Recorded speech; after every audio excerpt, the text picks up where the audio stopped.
Boa tarde a todos. Peço desculpas pelo meu atraso, mas vim diretamente do Salão Oval.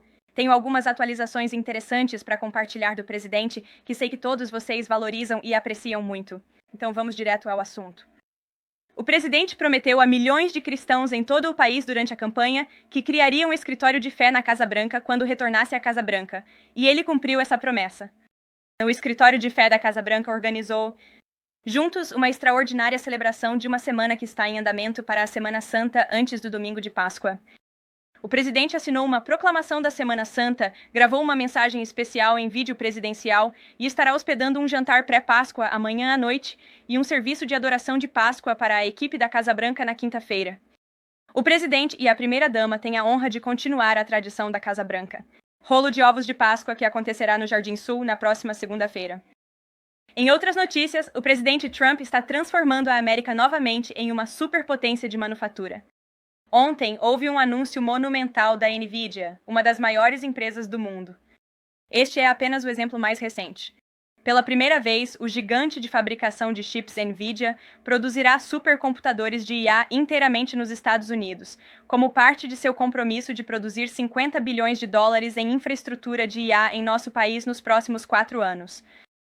Com seus parceiros de manufatura, eles encomendaram mais de 1 milhão de pés quadrados de espaço de fabricação para construir e testar NVIDIA, chips Blackwell, no grande estado do Arizona, e supercomputadores de IA, no grande estado do Texas.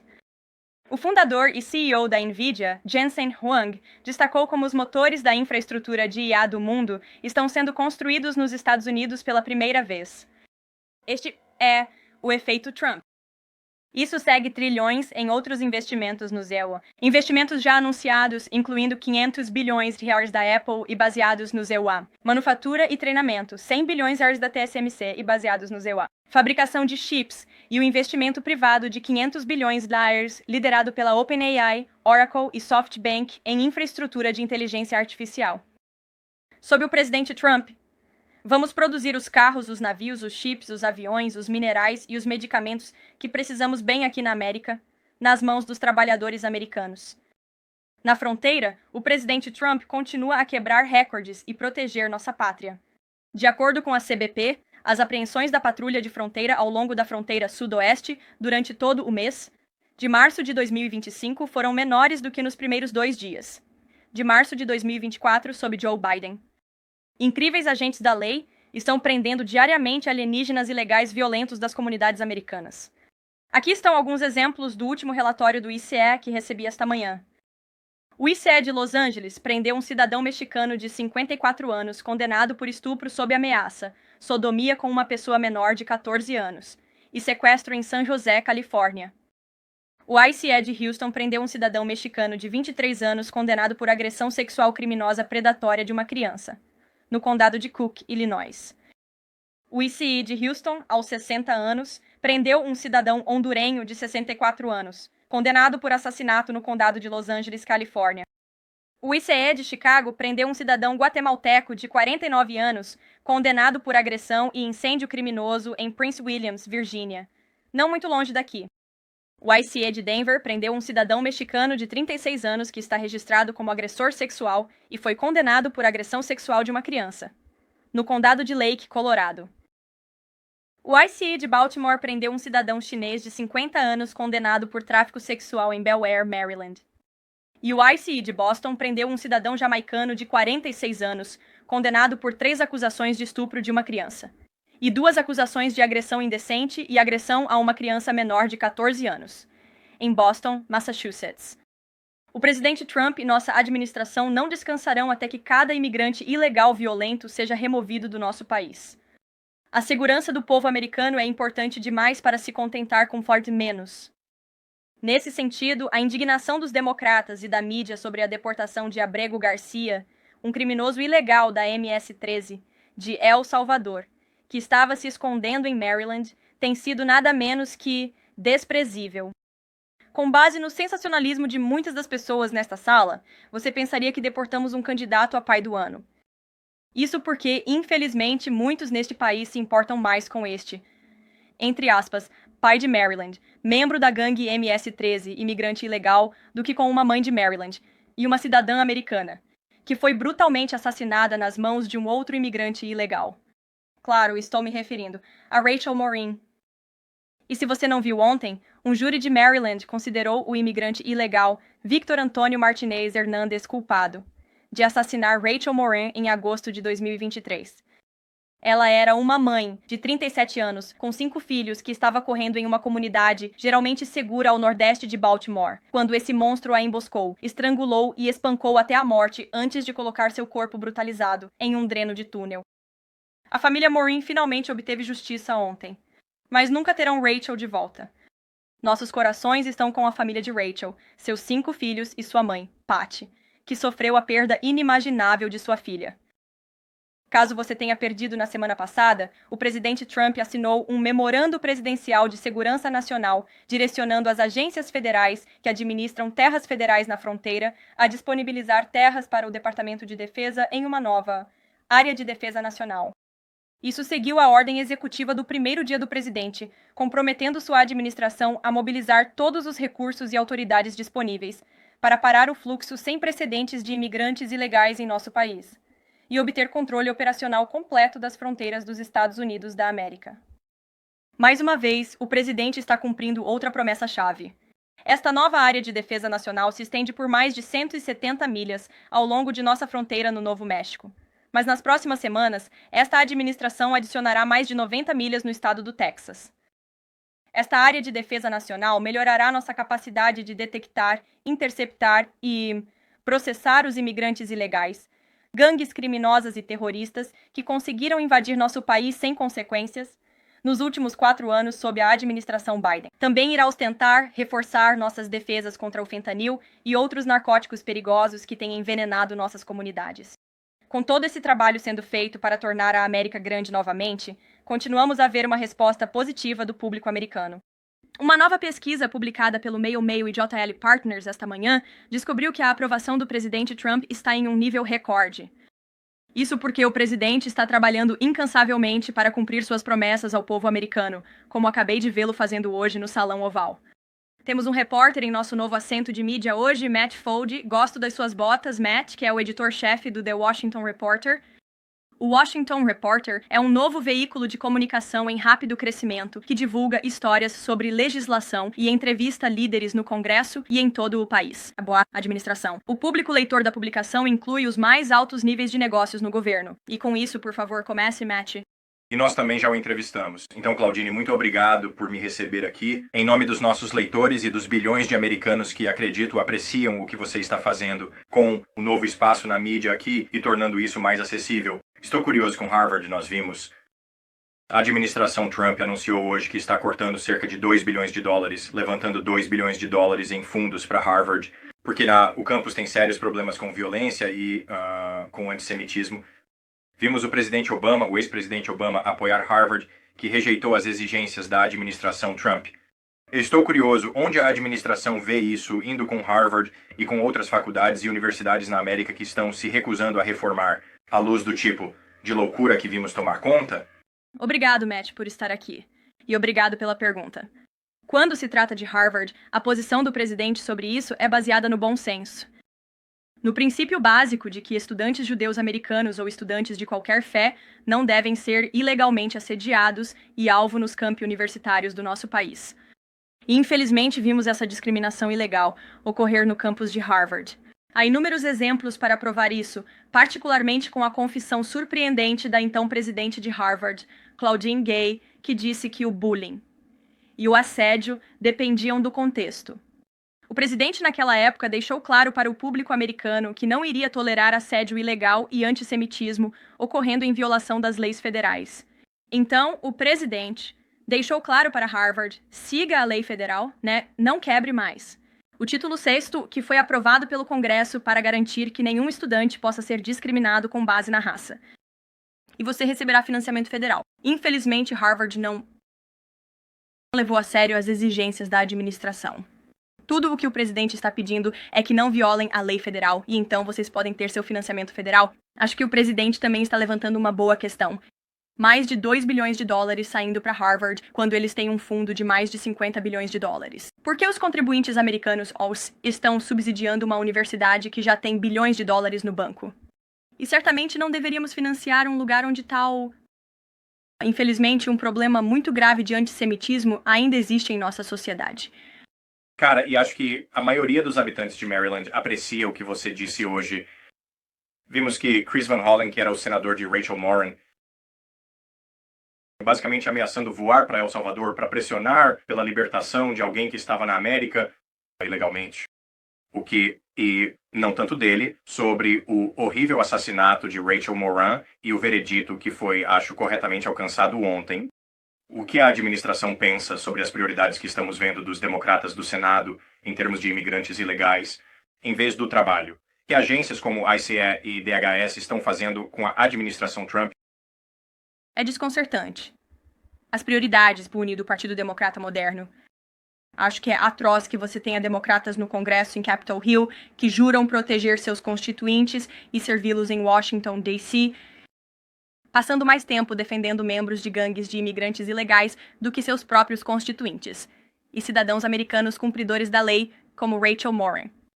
E eu vi o presidente pessoalmente na campanha e continuo a vê-lo em seu papel como presidente dos Estados Unidos, colocando as famílias americanas em primeiro lugar, alcançando as vítimas, as famílias das vítimas, nas mãos do crime de imigrantes ilegais. E, francamente, as ações e palavras do Partido Democrata provaram que eles não se importam nem um pouco com o público americano. E talvez se eles se importassem, eles veriam uma aprovação um pouco maior agora. Obrigado por estar aqui conosco hoje, Peter. Obrigado, Caroline. Para dar continuidade a algo que você acabou de dizer, por que as escolas da Ivy League recebem tantos fundos federais? É uma pergunta muito boa e é uma questão que o presidente, obviamente, levantou em suas discussões e negociações, não apenas com Harvard, mas também com Columbia e muitas outras instituições da Ivy League. Temos a Força-Tarefa contra o Antissemitismo, que o presidente prometeu e implementou nas Forças-Tarefa contra o Antissemitismo em todo o governo, com representantes de várias agências federais que se reúnem semanalmente para discutir a questão que você acabou de levantar. E eu acho... Muitos americanos estão se perguntando por que seus impostos estão indo para essas universidades, quando elas não estão apenas doutrinando os estudantes do nosso país, mas também permitindo que comportamentos tão graves e ilegais ocorram. Seguindo sobre imigração, deportando cidadãos americanos para prisões da América Central. É legal ou você precisa mudar a lei para fazer isso?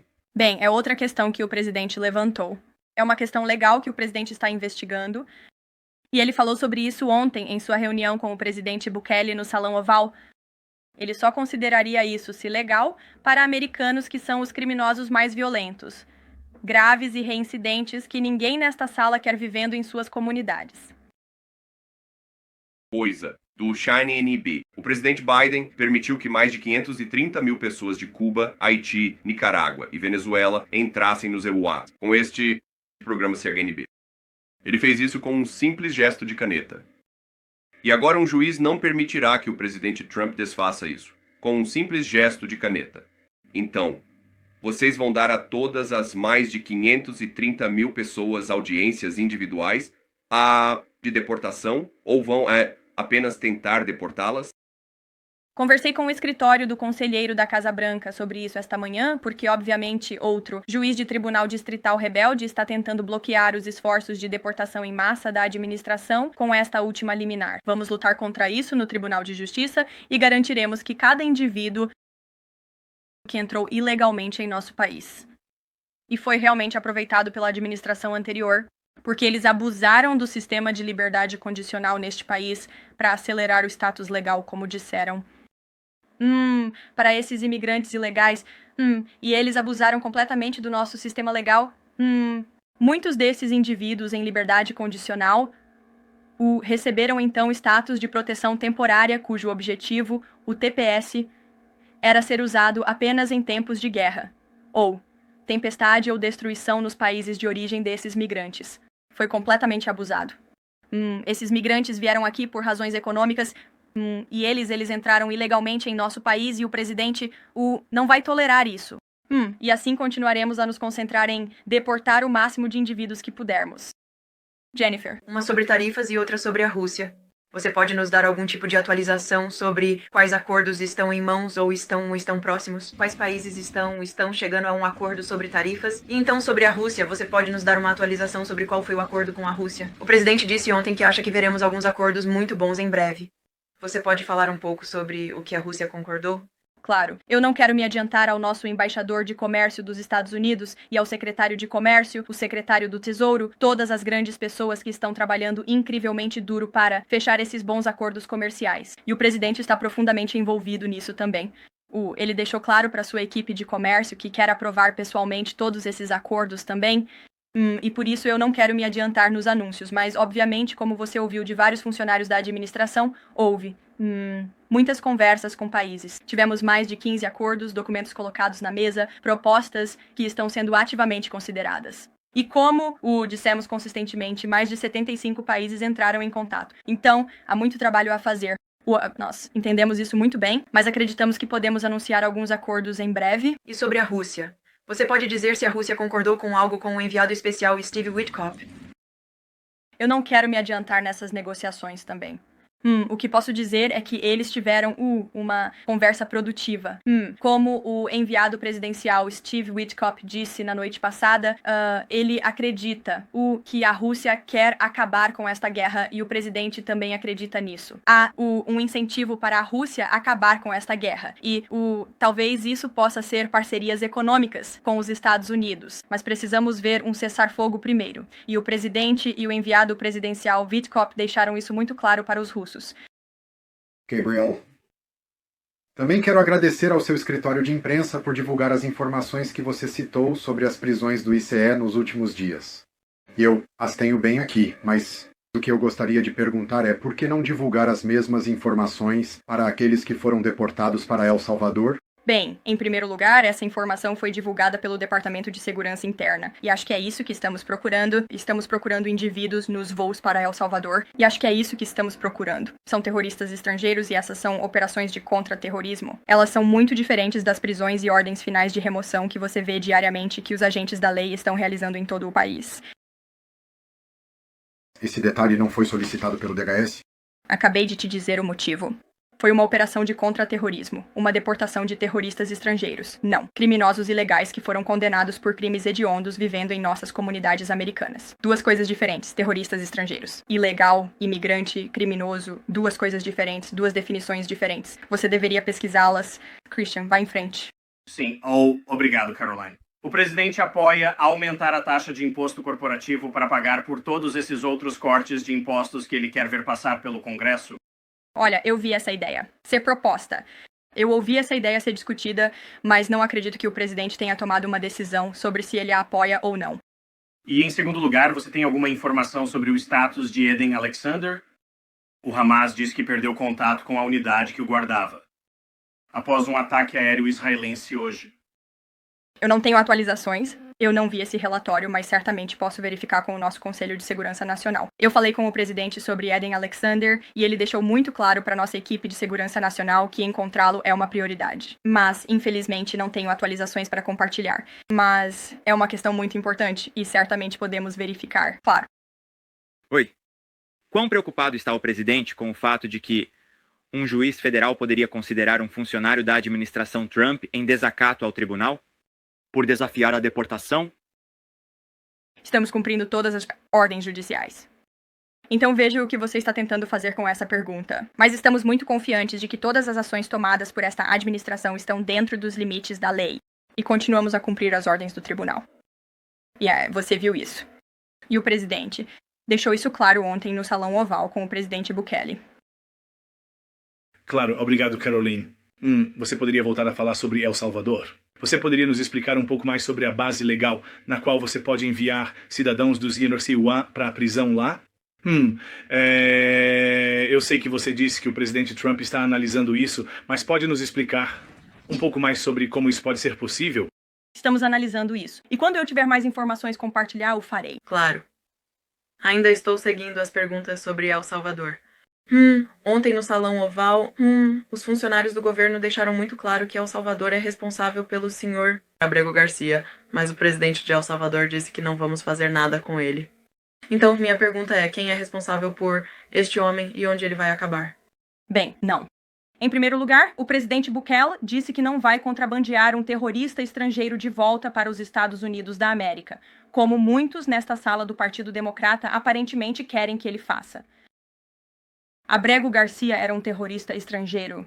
Ele é membro da gangue MS-13. Ele estava envolvido no tráfico de pessoas. Ele entrou ilegalmente em nosso país. E, portanto, deportá-lo de volta para El Salvador sempre seria o resultado final.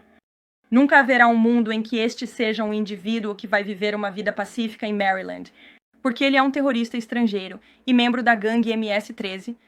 Não só confirmamos isso, como o presidente Bukele também confirmou isso ontem no Salão Oval. Então ele voltou para seu país de origem, onde enfrentará consequências por sua afiliação à gangue e seu envolvimento no tráfico de pessoas. Não sei o que é tão difícil para todos na mídia entenderem sobre isso.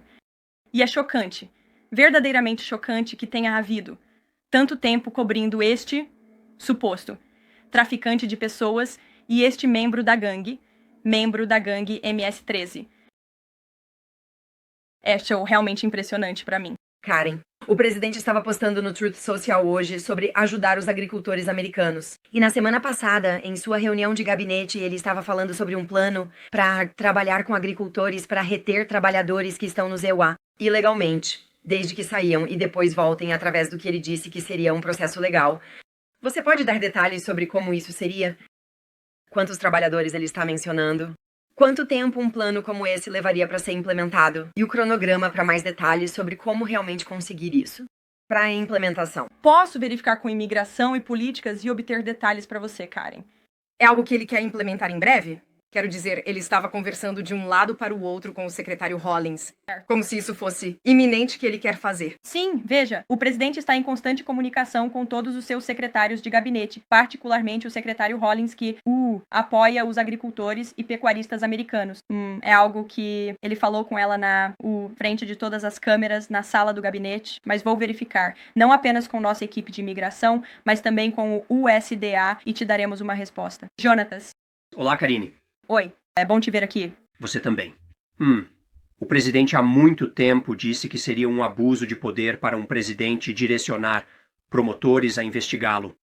Na semana passada, o presidente Trump direcionou explicitamente o Departamento de Justiça a examinar Chris Krebs para ver se pode encontrar qualquer evidência de má conduta criminal. Como isso não é um abuso de poder, direcionar o Departamento de Justiça a investigar um indivíduo nomeado? Olha, o presidente assinou essa ordem executiva.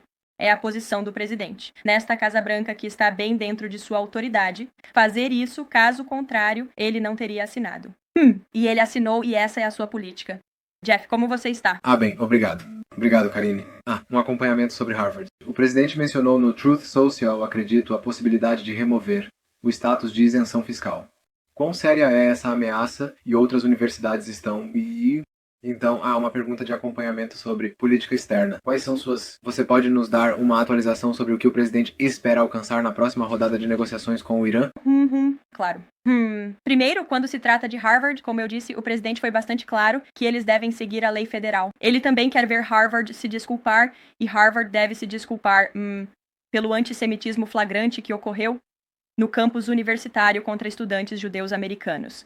Havia professores que disseram que ele havia se envolvido em comportamento discriminatório contra estudantes judeus. Claro, você teve o ex-presidente da universidade dizendo que bullying e assédio dependem do contexto. Você também teve um acampamento no pátio de Harvard que todos vimos acontecer diante das câmeras. A universidade falhou em impor disciplina formal a qualquer estudante por essas violações de conduta antissemita, incluindo a ocupação de um prédio do campus e a interrupção de aulas com megafones.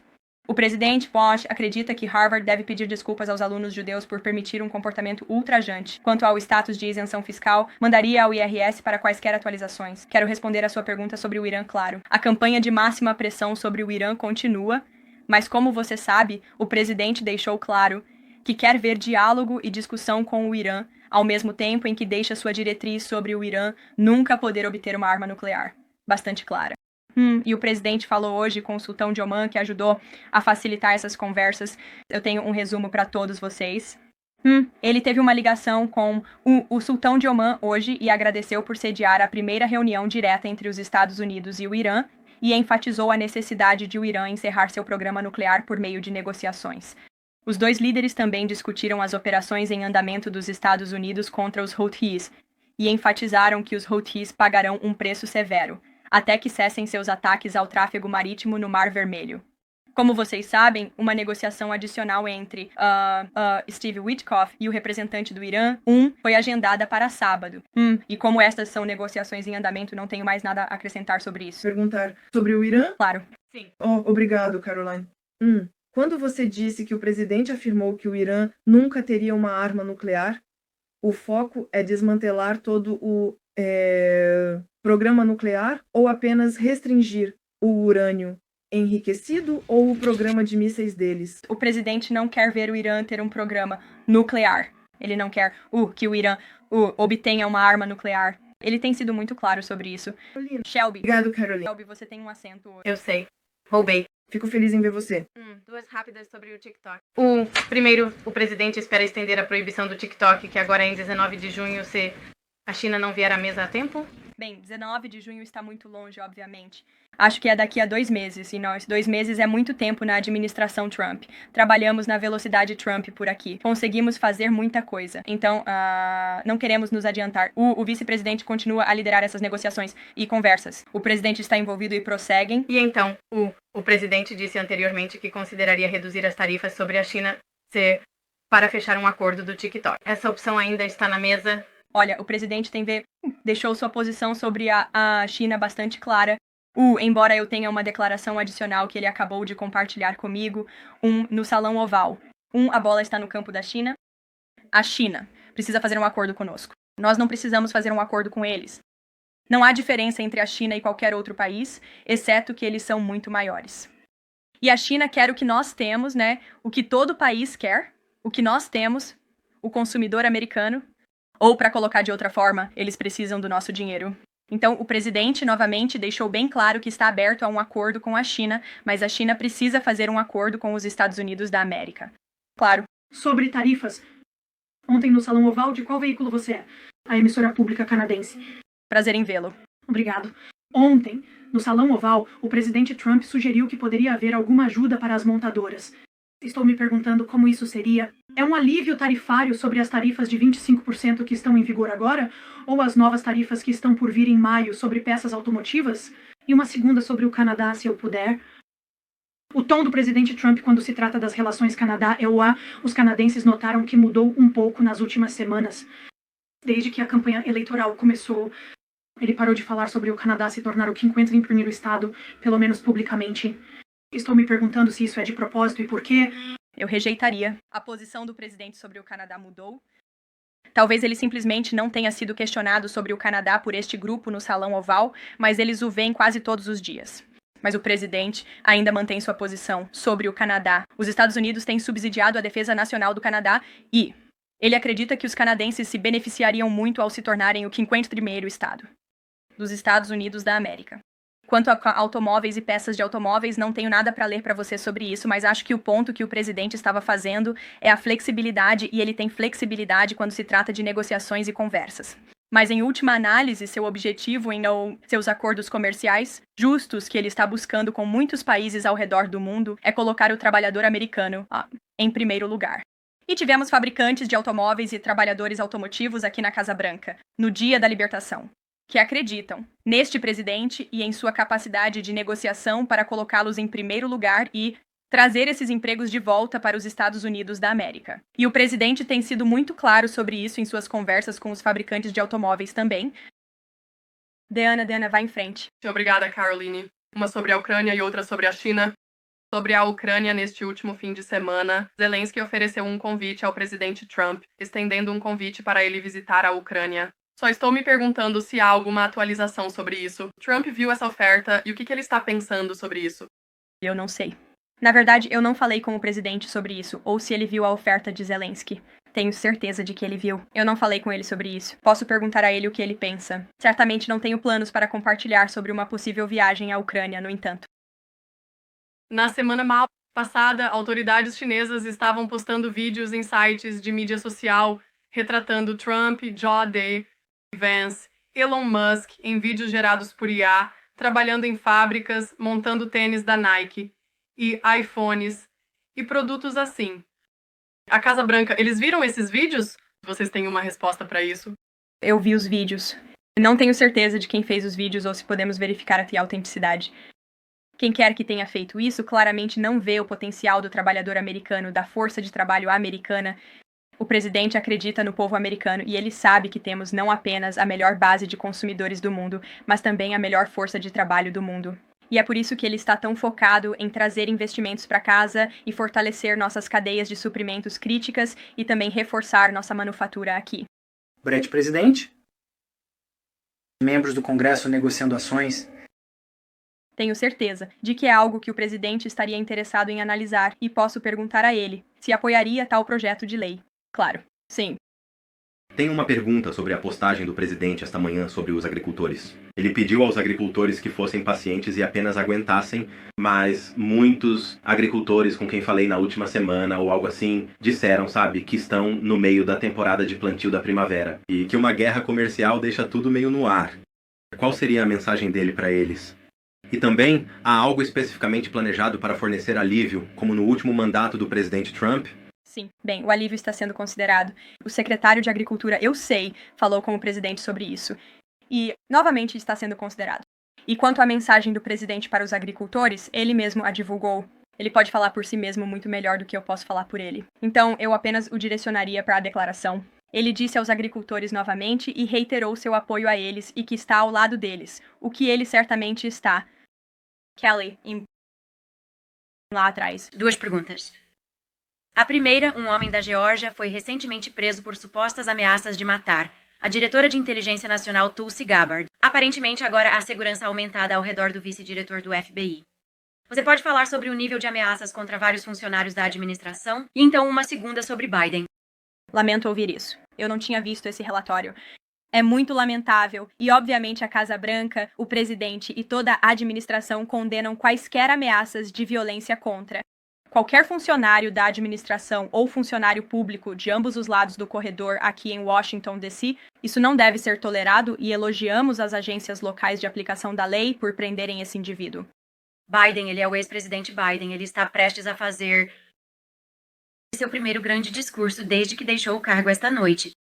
Ele planeja falar sobre o que me disseram que será a segurança social sob a administração atual, fechamento de escritórios, tempos de espera mais longos, parceiro para idosos e pessoas com deficiência acessarem benefícios adquiridos. É o que os democratas têm dito hoje. Eu queria obter a resposta do presidente, ou se ele planeja responder a isso. E comentários sobre o que os democratas estão chamando de cortes na segurança social. Minha primeira reação ao ver que o ex-presidente Biden estava falando esta noite foi: estou chocado que ele esteja falando à noite. Eu pensei que a hora de dormir dele fosse muito mais cedo do que o horário do discurso dele hoje à noite. Entendo que o tema do discurso dele será a segurança social. Deixe-me deixar bem claro antes dos comentários do ex-presidente Biden. O presidente Trump é absolutamente certo sobre proteger os benefícios da Seguridade Social para cidadãos americanos, cumpridores da lei, pagadores de impostos e idosos que contribuíram para este programa. Ele sempre protegerá esse programa. Ele fez campanha sobre isso, protegeu em seu primeiro mandato e está de volta para continuar protegendo-o. Sobre o tema da Seguridade Social, tenho algumas notícias antes de deixá-los ir. Mais tarde, nesta tarde, o presidente assinará um memorando presidencial destinado a impedir que estrangeiros ilegais e outras pessoas inelegíveis obtenham benefícios da Lei de Seguridade Social. O memorando orientará a administração a garantir que estrangeiros inelegíveis não recebam fundos dos programas da Lei de Seguridade Social. Ele expandirá o programa de promotores de fraude da administração da Seguridade Social para pelo menos 50 escritórios de procuradores dos EUARIVAs e estabelecerá um programa de acusação de fraude do Medicare e Medicaid em 15 escritórios de procuradores dos escritórios de procuradores. O memorando também exigirá que o inspetor-geral da Administração da Seguridade Social investigue relatórios de ganhos para indivíduos com 100 anos ou mais, com registros de Seguridade Social incompatíveis para combater o roubo de identidade. E o memorando orientará a administração da Seguridade Social a considerar se deve restabelecer o uso de penalidades monetárias civis contra indivíduos que cometem fraudes na Seguridade Social, um esforço que foi pausado por vários anos. Esses benefícios financiados pelos contribuintes devem ser apenas para contribuintes elegíveis. E o presidente Biden deveria refletir sobre o que fez em seu último mandato, que foi permitir que dezenas de milhões de pessoas ilegais entrassem em nosso país, muitas das quais estavam recebendo esses benefícios de forma fraudulenta. Então, vocês ouvirão do presidente sobre isso mais tarde e nos veremos mais tarde no mandato do leste. Tchau, pessoal.